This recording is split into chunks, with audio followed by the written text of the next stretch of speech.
পরিমাণ ক্ষয়ক্ষতি হয়েছে এখন পর্যন্ত জানা যাচ্ছে না, হয়তো সেটা নিশ্চিত করে বলা যাবে আসলে কি পরিমাণ ক্ষয়ক্ষতি হয়েছে এবং ছিল আসলে সিলেটের লালাবাজারে যে সেনাবাহিনী এবং কি পুলিশের তত্ত্বাবধানে হয়তো সেই কাজটি হয়তো সম্ভব হয়েছে। আমরা সেই ভাঙচুর করার যে দৃশ্যটি আমরা সেই দৃশ্যটি দেখাচ্ছি এবং তিনটির মতো মোটরসাইকেলের তিনটি ভাঙচুর করা হয়। ভাঙচুর করার কারণে হয়তো সেই দৃশ্যটি দেখছিলাম। আসলে এখন পর্যন্ত যে ভাঙচুর আমরা দেখাচ্ছিলাম তিনটি মোটরসাইকেল সেই রেস্টুরেন্টে আসলে বাইরের যে মালামাল গুলা সম্পূর্ণ অকেজ হয়ে এ হলো মোটরসাইকেলের যে অবস্থাগুলো আমরা দেখছিলাম। আসলে হান্ডি পাতিল পরে আছে, খামির পরে আছে, পরোটা মাটিতে পড়ে। এই দৃশ্যটা আসলে বলে দিবে যেমন কিভাবে সংঘর্ষ হয়েছে এবং কি সেই দৃশ্যটি যদি আমি একটু দেখাই ভিতরের যে অংশটি চেষ্টা করছি এবং কি পাশাপাশি বলে রাখি কি পরিমাণ ক্ষয়ক্ষতি হয়েছে এখন পর্যন্ত জানা যাচ্ছে না, হয়তো সেটা নিশ্চিত করে বলা যাবে আসলে কি পরিমাণ ক্ষয়ক্ষতি হয়েছে এবং ছিল আসলে সিলেটের লালাবাজারের যে অবস্থা। দর্শক আমরা জানিয়ে রাখি এখন পর্যন্ত যে সেনাবাহিনী পুলিশ সহ আসলে শৃঙ্খলা বাহিনী যারা আছে তারা কিন্তু দেখাই পালসার মোটরসাইকেল দেখা যাচ্ছে, এর পাশাপাশি আরো দুইটি মোটরসাইকেল।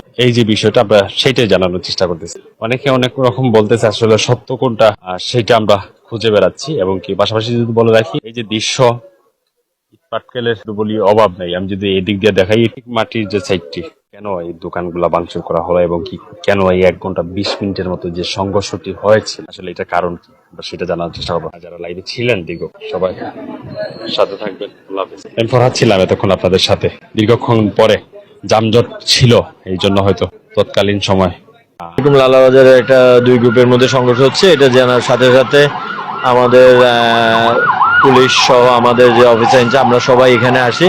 এসে আমরা দেখলাম যে এখানে দুই পক্ষের মধ্যে প্রচুর ইট ঢিলাঢিলি এবং বোতল দিয়ে প্রচন্ড ঢিলাঢিলি চলতেছিল প্রায় 400-500 মানুষের মধ্যে। পরবর্তীতে রোড বন্ধ হয়ে যায়। পরবর্তীতে আমরা দুই পক্ষকেই আমরা ছত্রভঙ্গ করে দিই এবং রোড ক্লিয়ার করি।